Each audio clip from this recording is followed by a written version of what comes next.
Les événements tragiques qui se passent actuellement en Palestine sont le début de la fin d'Israël.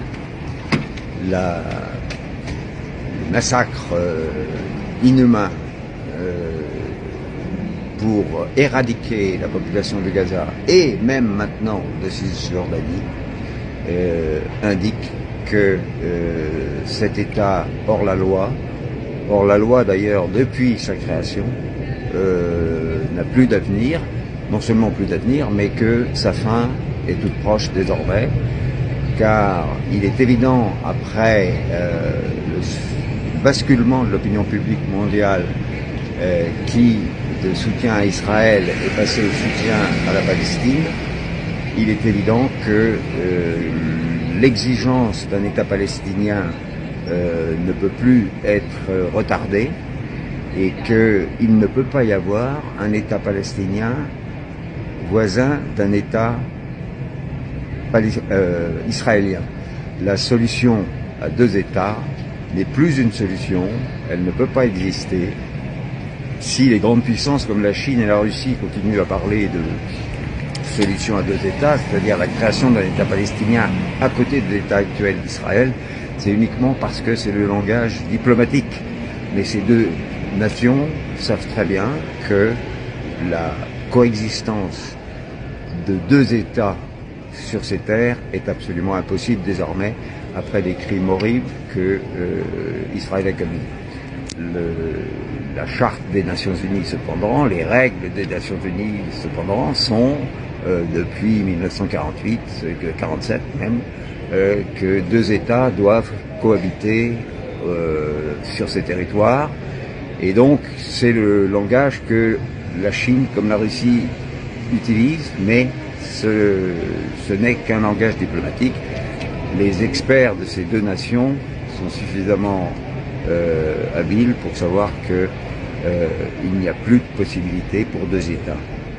La conclusion logique est donc qu'il ne peut y avoir qu'un seul État, qui sera l'État de Palestine, avec bien entendu des garanties de sécurité pour les différentes minorités qui sont présentes sur le territoire et, comme le disent et le répètent les responsables iraniens, les Juifs qui ont une présence justifiée sur ces terres.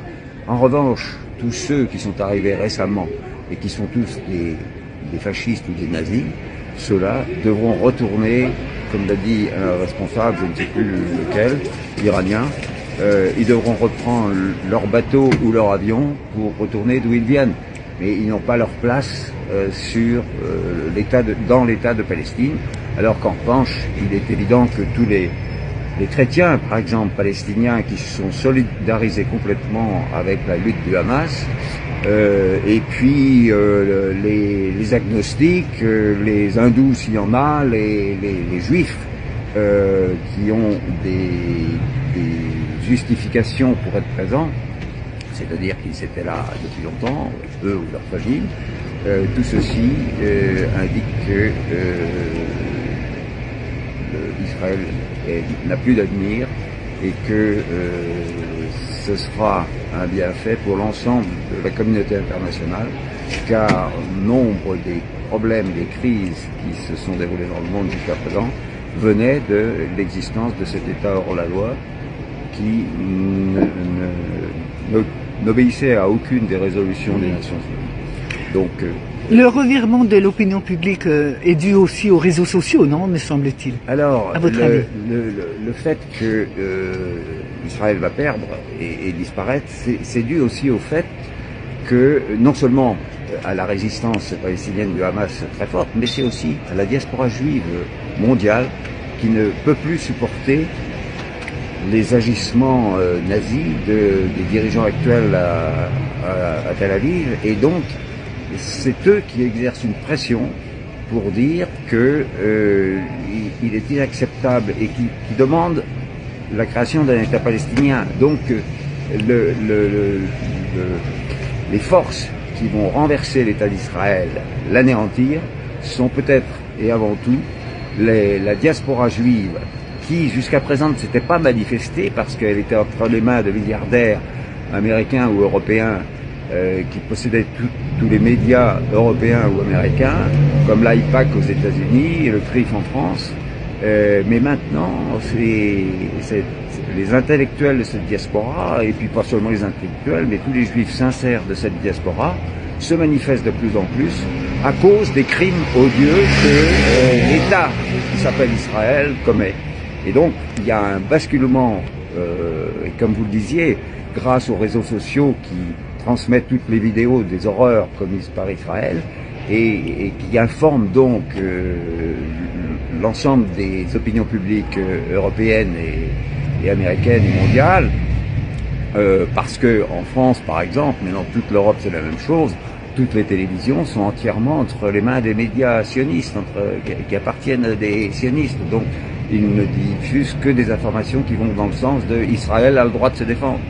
Mais grâce aux réseaux sociaux, justement, on voit bien la réalité.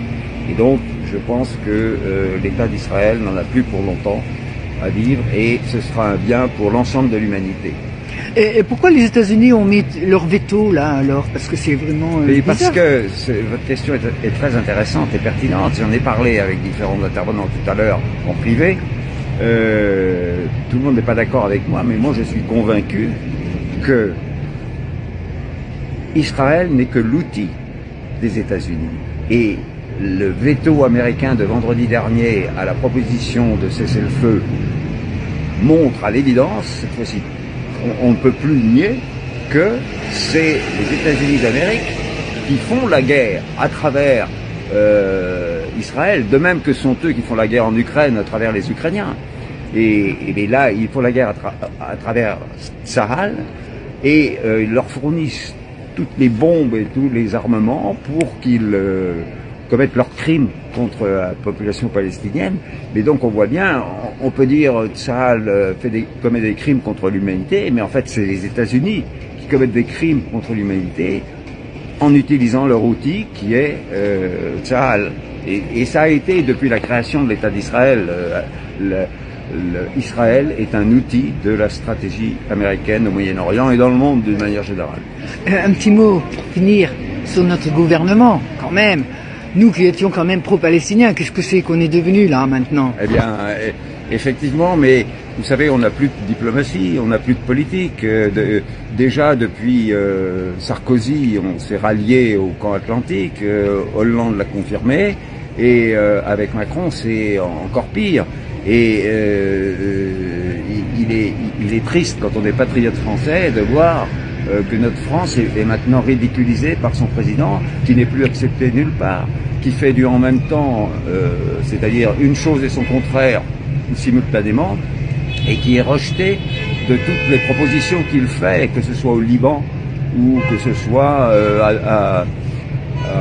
à Dubaï quand il a voulu, ou à Abu Dhabi, je ne sais plus, pour la COP28 oui, à Abu Dhabi. Organiser une réunion qui n'a pas pu organiser. Donc on est humilié de voir que le président Macron, qui représente la France, mène une politique qui est désavouée maintenant par la majorité des Français, bien sûr, mais ils n'ont pas droit à la parole en France pour le moment. Mais pour l'ensemble des pays, le monde est en train de basculer. Le président Poutine a reçu avec un faste extraordinaire à la fois en Arabie Saoudite et aux Émirats Arabes Unis. Ça montre bien que, soi-disant, il est sous le coup d'un arrêt de la Cour pénale internationale. Ça montre bien que l'ensemble du monde est en train de basculer dans le camp qui n'est pas l'OTAN et l'Occident. Oui, c'est ça. Mais c'est pas irréversible. La place de la France, quand même, elle va reprendre son panache, peut-être, non? C'est mon souhait le plus grand, mais il faut changer l'équipe politique qui est au pouvoir. Et puis, je pense que l'effondrement des États-Unis va être simultané avec ses échecs en Ukraine, son échec en Palestine, et que ça va permettre un renouvellement d'une classe politique française qui va dire mais on ne veut plus de cet alignement sur la politique américaine. Ce sera plus facile à dire quand on verra qu'elle s'écroule, cette puissance américaine. C'est un petit peu les paroles de Monsieur Jox qui nous a montré un peu son optimisme par rapport. Oui, il était optimiste, tant mieux, il vaut mieux l'être. Merci. Bon, merci. Merci, monsieur Conen.